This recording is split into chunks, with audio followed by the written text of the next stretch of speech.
Gledate Gorenjska poročila na GIF TV.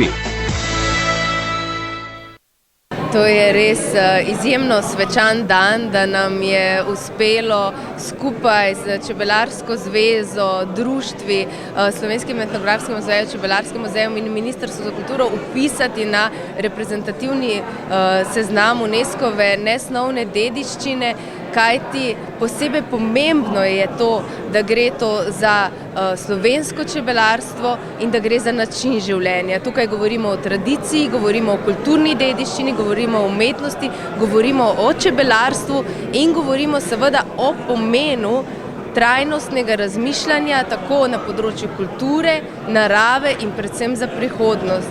In čebelarstvo je na področju kulture vpeto na najrazličnejše načine, kot si morda ne mislimo na prvi pogled, ampak kulturna dediščina in čebelarstvo sta od začetka pravzaprav zelo povezana in pa vse pravzaprav do danes. Tudi sodobna umetnost, tehnologija jemlje iz tega področja tudi svoje navdihe, razmišljanja za prihodnost. Ponosni smo tudi na to, del urbanega čebelarstva.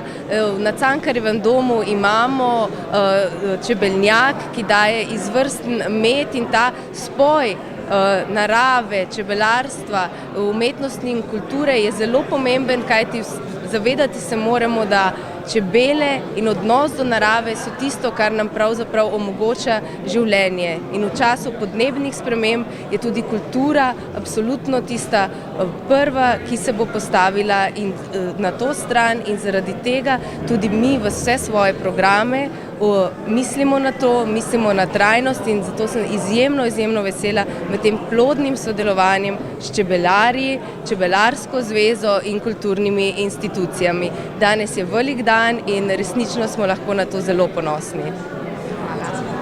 Še druge te enote, ki so tudi vpisane na UNESCO seznam?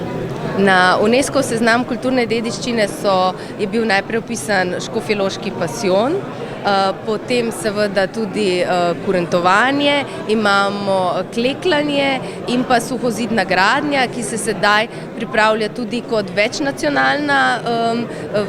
večnacionalna nominacija, torej da se bo še razširilo in tukaj smo tudi eni izmed glavnih pobudnikov.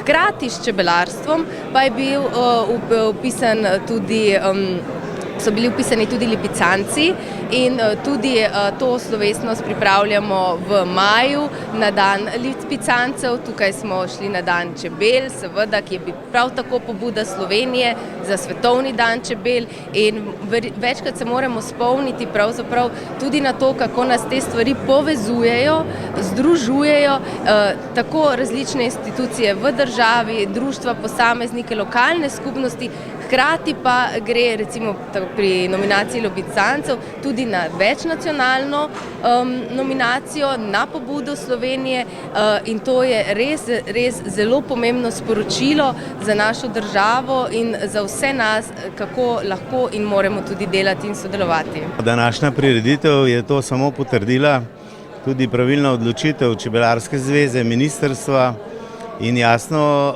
vseh čebelarskih društev po Sloveniji je izkazalo res posebno čast, da je to tukaj pri nas v prestižni dvorani.